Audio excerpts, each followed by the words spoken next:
Hello, David here. Spring is springing here in London. Change and renewal are in the air. And I've been thinking about those sliding door moments. Those moments when you make a choice, sometimes without knowing that it is a choice, and your life changes, maybe forever. I've made some significant decisions in the past few years, and I still don't know if they were smart ones. Being part of this podcast, that was good. Glad I did that. But some of the others, I don't know. I don't know what would have happened if I'd chosen differently. Maybe I won't find out for years, or ever. Anyhow, that got me thinking about our guests here on Why Dance Matters, the Royal Academy of Dance podcast, and how often they describe life-changing moments. So we thought it would be cool to gather a few together. We've got quite a range, from very personal choices that turn out momentous, like hosting a ballet class in your front room, or being part of a life-changing cultural event, like a major movie the whole world is watching. First up, it's Carlos Acosta, the ridiculously charismatic dancer and director of Birmingham Royal Ballet. When he was growing up in Havana in Cuba, ballet seemed very unlikely to shape his life, let alone to save it. I'm David Jays, and let's kick off this special episode of Why Dance Matters with a proper sliding door moment from Carlos Acosta. To go back to the very, very beginning, if dance hadn't been something you happened to be amazingly skilled and passionate about, what would your life have been like, do you think? God knows. I didn't have a sense of the world as such and my place in it. What I seen was traders, my dad obviously, who was a truck driver, who would go up and down the country transporting fruits. So that was the example. I like football, I like sports, but, sports like football in Cuba is not very well regarded. It's very hard to foresee what my future will be like. And obviously already by the age of 9, I was enrolled into petty crimes and things like that. So, but I can tell you that most of my friends in the 90s, there was a big crisis in Cuba and they flee the country in raft. Some of them end up being in jail. It's that kind of thing that the environment pulled you to it. And so my environment was, at times could be very hostile. It's a very tough question to decipher, really. Yeah, no, absolutely. And those kind of sliding door moments where things could go one way or another, you have no idea. But what was the moment when you felt, dance, this is what I should be doing with my life? I think that moment came at the age of 13 while I was in a boarding school in Pinar del Rio, which is a city to the west side of Cuba, of Havana, 3 hours away from Havana. And I boarded there for 2 years. And while I was there, I saw the National Ballet of Cuba perform in a theater in town, a very small theater. And I saw this dancer performing a flower festival of Hensano, a Bournonville piece. That was a wake-up call for me. I thought that, wow, this is great, because I immediately associated with the sports, which I like very much, because I was always been very restless kids, and I like to run and play football, and so I saw this muscly man jumping very high and very effortless.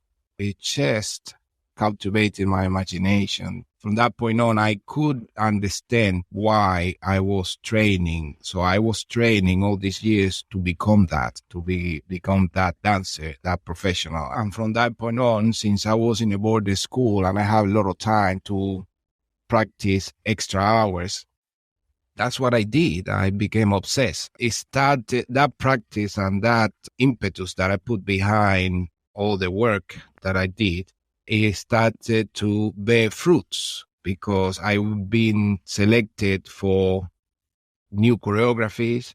My teacher selected me above everyone else, and that started to feel my confidence. Sometimes you change, sometimes the world is in flux. Dame Monica Mason is a Vice President of the Royal Academy of Dance and former Artistic Director of the Royal Ballet. She toured the world with the ballet and told us about some of those travels, including to Soviet Russia during the Cold War. But as a young dancer, she crossed America in 1960 and found a divided country on the cusp of change. I turned 19 on the day we flew to America, and that was, of course, extraordinary. You travelled by train across America? We did, yes, we did a 5-month tour of America. So we started in New York for 6 weeks, and then we went the length and breadth, top and bottom, Canada, the south of the United States. I mean, it was amazing because I couldn't believe that I kept meeting people. For instance, meeting somebody in New York who'd never been to Los Angeles. We were going to do that. And then the other way around, meeting people on the West Coast who'd never been east. But, that was 1960. It was a long time ago. And people didn't travel like they do now. Of course, I discovered that a lot of Americans didn't have passports, which astonished me. And so I kind of drove it home what a very privileged group of people we were, that we were going to make a tour like this. And of course, different audiences everywhere. Tremendous amount of one-night stands, completely exhausting because no hotels. You just slept on the train and then you had to get off at 8 o'clock in the morning. And of course, we were expected to dress properly at all times. Gloves and... Well, they had the gloves, but the stockings with the seams straight up the back of the legs, which had to be climbed into in these sort of squeezy little restroom places on the train. I mean, with all of us falling over. And of course, attaching your stockings to... it was all dreadful. And Monica, I have seen Some Like It Hot. Yes. So I know exactly. I've got a very, very clear picture of your train journeys. I'm imagining parties after lights out, yes. Cocktails being mixed in the hot water bottles. Tell me. Well, no, not cocktails in there. We had little Dixie cups, they were called, that came out of a holder in the cloakroom areas where there was running water. It was sort of lukewarm. And the Dixie cups, they were pointy at the bottom. So you couldn't put them down, so you had to hold them. And of course that prompted you to... So it was really, I think, it was on that tour that I discovered that I really liked whiskey. It's important to make those discoveries. Yeah. And as we said, America was a huge country, a divided country at a particularly volatile moment in the early 60s. Yes. And you, as you said, you travelled from the far north to the far south of the country. Yes. Did it feel like going to totally different worlds from one to the other? Very different worlds. I mean, because first of all, being in New York was astonishing to stand in Times Square. And there was that huge billboard, I'm sure many people remember, where he's actually smoking and blowing smoke out of it. It was the most amazing ad. I'm pleased to say I was never tempted. But then of course, contrast between New York and Chicago. And we were in Chicago for Christmas. It was freezing cold. Having to walk from the hotel to the theatre in -20, with a wind chill factor, I don't know what it was, and sort of having to keep going into doorways to sort of defrost your nose hairs. It was freezing cold. And but amazing audiences, of course. The Royal Ballet had made its first American tour in 1949. So when we went, and then they went again in the 50s, I think 3 or 4 times before we did the 60-61 tour. So they already knew that they loved the Royal Ballet, and we were presented by Sol Hurok, an amazing impresario who really knew what he was doing. And then, of course, the West Coast. Suddenly there were palm trees in Los Angeles. And to be staying in a hotel in Hollywood, we kept expecting to see movie stars everywhere. But we didn't. But they did come backstage. You know, when we were at the Shrine Auditorium, we performed there and at the Hollywood Bowl. I can remember Cary Grant coming to the Hollywood Bowl and coming backstage to see Margot Fonteyn, of course. And then Danny Kaye, Judy Garland. You know, there were some big names, and that was astonishing. But then the South was, again, very, very different. I was sort of reminded of South Africa again, because it was like apartheid in the South. We had a member of the orchestra, a violinist, lovely guy. He was black, and he wasn't allowed to play in the orchestra in the South. He wasn't allowed to travel on the buses with us. He wasn't allowed to eat with us. I remember writing home to my mother and saying, you know, this is like being in South Africa, it's horrible. And then, of course, through the 60s, we went many times, and it could have got worse, really, because there were the assassinations. President Kennedy was shot, and Martin Luther King. It was a tremendous eye-opener. I mean, I really think there's nothing like travelling for opening your eyes. And, to be 19 and to discover the size of the United States. And at the same time, dancing our socks off, night after night after night after night. I think somewhere I must have a list of all the programs. There is somewhere in an archive. It's recorded. But it was like endless Swan Lakes and Giselles. Sleeping Beauty less so. But I do remember right at the very end of the tour being so exhausted. And we came to it was a one-night stand, and we moved into our dressing room. And I remember saying to one of the girls, what are all these little black currants all over everywhere? And they went, oh, that's rats and mice. And so somebody got a cloth, and we sort of swept them off onto the floor, and then sat down and, put on the makeup and got on with the show. Sometimes you know something's big. Sometimes you make a choice and have no idea your life will never be the same again. Victoria Treviño is an RAD teacher based in Mexico. When the dance school where she was teaching lost its premises, she couldn't bear to see the disappointed students. So she suggested they use her living room. Just for a week or two, right? You qualified as an RAD teacher, and I think you were teaching at a local dance school. And when they needed a temporary base, you suggested your home. Did that seem like a big decision at the time? No, unfortunately, this school was kicked out of the place where they were renting. And I saw these kids ready for their class, and imagine what they feel when they're at 4:00 ready for the class, and mom and dad are there, and all of a sudden we're in the street. And my house was about 4 blocks away. We were still refurbishing the house, but the living room was free. So I said, look, my house is about 15 minutes away. Let's just walk. It's about 4 blocks away.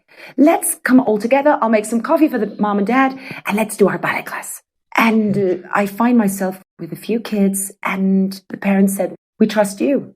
You're the one that's giving the class. Let's just keep on going. Wow. And that's the way it started. When did you realise that there was something special about the classes you were running, and that there was more that you felt you could do?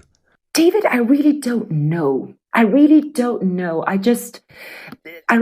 a very special moment when all of a sudden I look at my class and I can see more boys than girls. That's when I said, oh. Now, that is unusual that for any ballet teacher. Unusual. I see 3 girls and I see 4 boys. And I can see their faces, because I'm always looking at their eyes. And I can see that they were really believing me. Whatever I was saying, they were like, yes, miss. And I can see them trying. And I said, oh my goodness, now I have these guys, and I'm really responsible for what they are going to be living through, what they are thinking right now. This is no joke anymore. because these kids trust me. And these kids believe that ballet is what they want to do. Each day I'm teaching a class, it runs through my mind. Now that years have passed by, this is the most amazing thing, and it does happen. Before it was looking forward to an exam. On Friday, we graduated Alan Oliva from his Advanced 2. Now is, where are they going to dance?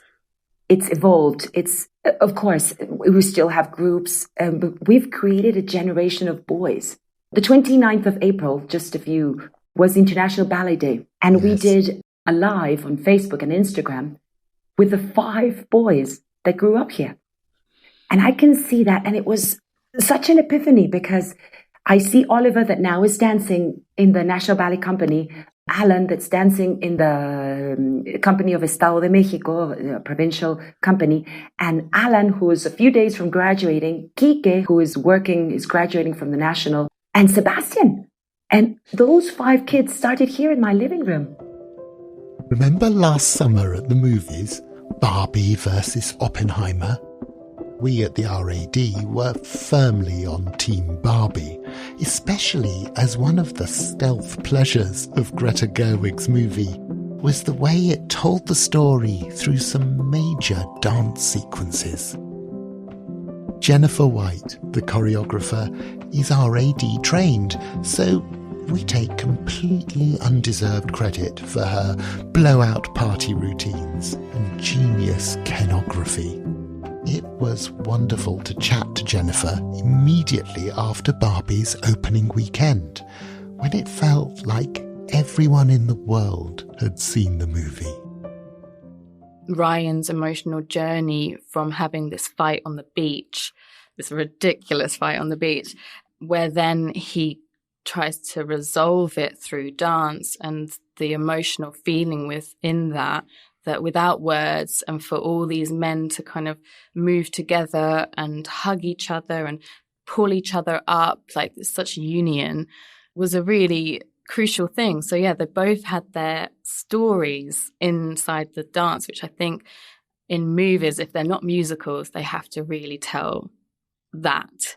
And there has to have relevance. Otherwise, the big people will be like, why is this dance in here? Yes. But both of them were so relevant in that sense. And both Ryan Gosling and Margot Robbie, we know from other movies, really diamond sharp physical performers. But that's not necessarily the same as dancing planned choreography. How easy was it to work with them to kind of get them to both be those really blazing individual performances, but fit the ensemble? Absolutely. Yeah, they both obviously had previous experience, and Margot definitely came, and she was so fast. I mean, her brain was like a dancer's brain, and she was checking like the and counts and specific moments that only dancers would see and understand. So I was really blown away with her. And she was just having the best time. Ryan, I think he was also fully aware if he didn't play his Ken right, it wouldn't read. And he also knew that if he wasn't confident in what he was doing, it wasn't going to like tell the story. So he was slightly more nervous, but we worked together. We found movements together that he thought were hysterical and kind of made sense to him looking ridiculous, actually. It was more like, I need to look more ridiculous. I shouldn't look cool. Then when we got to his Ken dance, by that point, he'd done the blowout party. So he was fully on board, and I think he'd shot a lot more things and understood his Ken. And so, yeah, he was incredible. I mean, it's like, I think he's done interviews where he says he had to bring the 7-year-old back to him. You know, the one, there's all these videos flying around of him in hammer pants, in these purple hammer pants. So I think he had to like connect to that guy again yeah, which was beautiful. Yeah. Because I think we all lose track of our child in us. And I think it's so nice to reconnect. They did incredible. And you mentioned Greta Gerwig, the director, who loves her movie references, and people have spotted bits of the Red Shoes and the Gene Kelly MGM musicals and Grease. Are you also a bit of a research nerd when it comes to that? I think I researched what she told me, and on Sunday or Saturday, I can't remember, she would hold a screening in Notting Hill at the Electric for all the cast and crew to come and watch musicals or films that she was inspired by and kind of had relevance to what she was shooting. So that was really cool. And I kind of missed that. It was like a really nice little thing to do on 10 a.m. on, I think, a Saturday morning. Even if I wasn't, she really gathered everyone together to go, let's go and watch Singing in the Rain. I think it was Umbrellas of Cherbourg. Yeah, and many more. But yeah. And were you trying to take particular moments to reference them, or was it a general kind of vibe? What were you looking for? It was more a vibe. Obviously, the sets had so much to do with it. And then when Mark Ronson's music arrived, that was just completely enough. So I think I kind of subliminally take in things, but then I always improvise to the music. Me and my associate, Lisa, we just play around for a while and pick things that we liked and didn't like. I never want to take steps, but I think it happens. Some things in the blowout party where it's obviously a Backstreet Boys type punching down and jumping into second, but I always want to try and find my own moves. Just one more change maker to come in this special episode of Why Dance Matters, made with the RADs Yves Carey-Furness, Keisha Dodd and Katie Hagan, Bex Glendinning, who did our artwork, and our genius producer, Sarah Miles. Oh, and do take a journey through our back catalogue, which bristles with game-changing guests. We began by saying that change is in the air. Here's one with implications we're still struggling to understand. The way AI, artificial intelligence, is sliding into all our lives. Creating, teaching, maybe nothing will be the same again. Let's end with whiz-bang choreographer Wayne McGregor. He's an instinctive optimist, early adopter and smart collaborator. He mentions the spectacular digital avatars he created for ABBA Voyage. Is AI coming? He's not scared. The first thing to say is AI is not one thing. I think when we talk about AI, we tend to lump it together as one set of principles. And I think we have to have a bit more of a sophisticated conversation about what are the areas of AI that are problematic and what are the areas right now of AI that actually are really life-enhancing and empowering. For me, I'm interested in the conversation around AI because I think the possibilities are really extraordinary. We built an AI system with Google, which basically recognizes physical signature and is able to reproduce physical options in the style of certain dancers. So that's a kind of a really interesting thing. We're able to go, okay, these are some permutations of a phrase that have never been done before because they've basically rejected all of the past versions of that in the data set. So these are novel new moves, but they can be danced in the style of a certain dancer because it's been trained on their AI set. So you can recognize it as that dancer doing it. So that's a really interesting conversation around empathy and what we feel about recognizing somebody else's voice. And that's really interesting then when we think about empathy and robotics. So for example, in robots right now, if I was to bring up a fist as if to hit you, and the robot saw that as a fist, as a threat, they'd react in a particular way. But we have got a thing around intentional empathy. So we know the intention of that because I'm kind of smiling or my body's in not a position of force, that you go, he's not really going to hit me, that's a joke. So there's something really interesting about that space between how do we create empathy, what is the physical gesture and the signal, and how does that work? So I'm excited in the potential of AI also in working with young people perhaps that have disabilities. I'm interested in AI's possible repercussions in the future. So wouldn't it be interesting for me to make a piece that I make completely in AI with no human hand and see if critics notice the difference? One of the great things about ABBA, which is really interesting, is people still think those are real people, body doubles on there, even though they've seen it. They believe that to be the case. I'd be curious to combine some technologies, think about motion capture with AI that allows you to have Merce Cunningham back performing live on this table in real time that we can walk around. So I think there are lots of ways in which AI is really extraordinary as a new kind of creative facilitation tool, but we do have to discuss the ethics of it. We have to discuss what it means, what are the constraints, how can we kind of build policy around it to understand it. But creatives have to be in the center of that conversation. Innovators have to be at the center of that conversation. And to be in the center of the conversation, you have to be working with the materials. You can't just watch on the outside and go, none of this is interesting. You have to be in it to have any kind of real experience, real kind of tacit experience of what's going on.